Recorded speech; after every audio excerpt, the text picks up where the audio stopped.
السلام عليكم ورحمة الله تعالى وبركاته walaalyaal kusoo dhawaada janaalkeena Hive maalin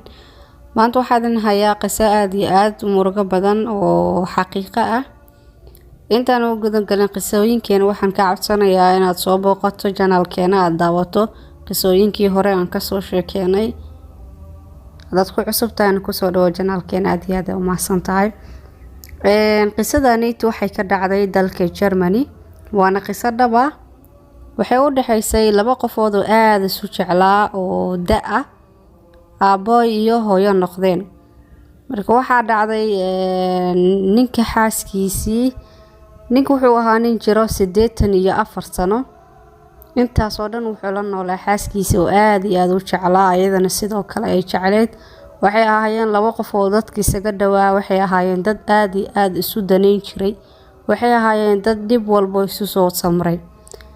nasiib daro waxaa dhacday xaaskiisii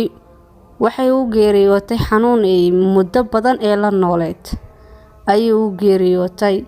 run ahaantii ninkeedii aad buu u murugooday wuu cidlooday wuu walwalay waxay ka tagtay sidoo kale caruur ayay u dhashay aabahaanayti 84 sano jiro waxaa dhacday markiisa xaaskiisii ay u dhimatay in caruurtiisii dhamaay ay wada baxeen ay ka tageen oo qof walba uu daneystay oo danihiisii adduunyadiisii iyo noloshiisii uu raacday kolkii hooyadood ee dhimatay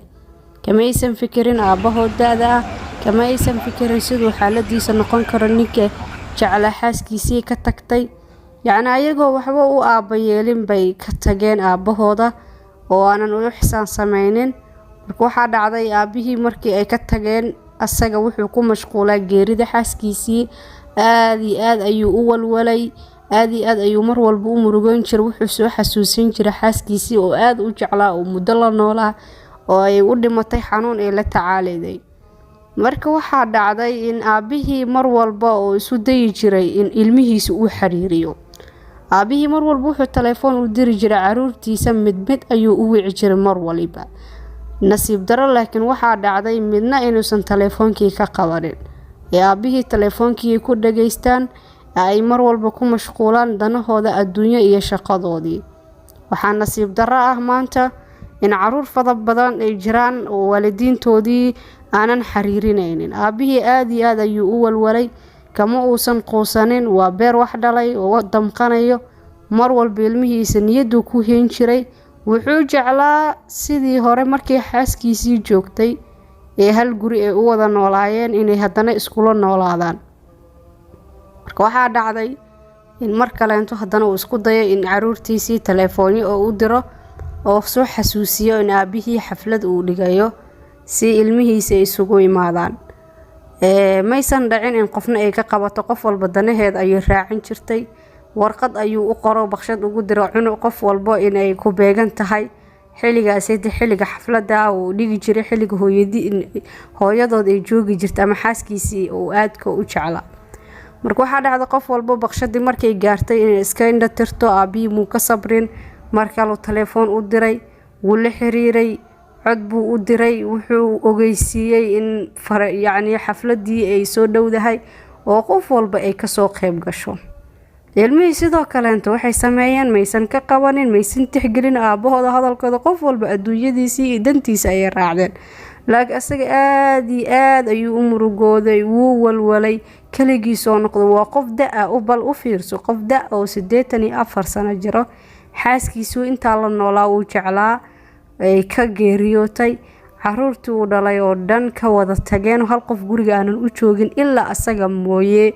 waa wax aad iyo aad u xanuun badan haddana dabadeed ilmihii aana soo raadinayn haddana asaga aabihii mar walba isu dayayo inuu ilmihii raadiyo markuu raadiyo wuxuu kala kulmi jiray niyad jab walwal dhibaato iyo waxyaabaan qalbigiisa u wanaagsaneen run ahaantii waad ogtihiin waalidiinta inay mudan yihiin in mar walba la qiimeeyo la soo dhaweeyo maanta waan aragnaa dhacdooyin badan fara badan ay ku dhacday adduunka in aabo badan iyo hooyo badan ee ilmahoodii dhib ay u geysteen ay ka tageen waxba u qabanaynin marka waa wax jiro oo xaqiiqo ah qisadan ka dhacday dalka Germany marka aabihii waxaa dhacday sidoo ilmihii mar dambe u wici jiray buu qorshe soo dejiyay wuxuu go'aan ku gaaray inuu aabihii u bandhigo in ilmihiisii uu u sheegay warqadii inay dhinteen, yacni uu dhintay aabahooda, geeridiisana la joogo. qof walba warqadii baa gaartay oo ahayd geeri naxdin badan oo aabahooda ku timid. qof walba way walwashay, madaxa ayay dhafooradii, gacmihii ayay saarteen madaxii, way ilmeeyeen intii oy karaan. ilaa waa aabo, si kasta ayagan u mashquulsan yihiin, aabo hadduu booskaa ka baxo way murugoonayaan, way walwaleen, way iswaceen, qofka kale wacay, way israadiyeen, arrintii isku sheegeen. waxay go'aansadeen inay kasoo tagaan meesha ay aabahood gurigoodii tagaan. way soo baxeen, gurigii ayay soo aadeen, safar degdegay usoo baxeen. markay gurigii imaadeen, guriga albaabkiisa intayna soo galeen, irida hore waxay filayeen inay joogaan markii qof geeriyoodo dad baa albaabka hore taagan oo si ugu tacsiyeeyaan ama qofka deriska ugu murugoodo qofkan deriskiisa geerida ku imaaday. caruurtii intay soo socdeen waxba maysan arkin qofna. albaabkii bay soo fureen, waxay arkeen miis aad iyo aad u sharaxan oo loogu talagalay yacni dad marti la soo dhaweynaya camal. aabihii waxay arkeen qof yacni taagan daaqada meesha albaabka daaqadiisa oo labisan oo suud xiran. markay saa u fiiriyeen waa aabahood, way farxeen, way ku kala ordeen, way dhukadeen, dhabanaday ka dhukadeen, madaxay ka dhukadeen. aabahoodii raali geliyo, way ku ooyeen. markaasuu wuxuu dhahay aabo yaa warqadan oo soo diray, maxaasaan u samays. markaasuu wuxuu dhahay aabahood, ani muddo badan ayaan idin soo wici jiray, waa idin soo xiriiri jiray, laakiin nasiib daro ma ii imaan jirin xilliga xafladda ay ku beegneed. haddana sanadkii 3aad ee dhimashada hooyadiin laga joogo xafladda aan dhigay, waxaan go'aansaday maadaama qofka kale telefoonku iga qabanaynin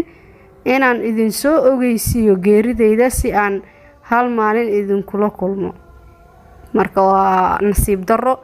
aabahaaga kulankiisa, yacni inuu kaaga dhigo aabahaaga dhintay liajli asna siduu kuu arko.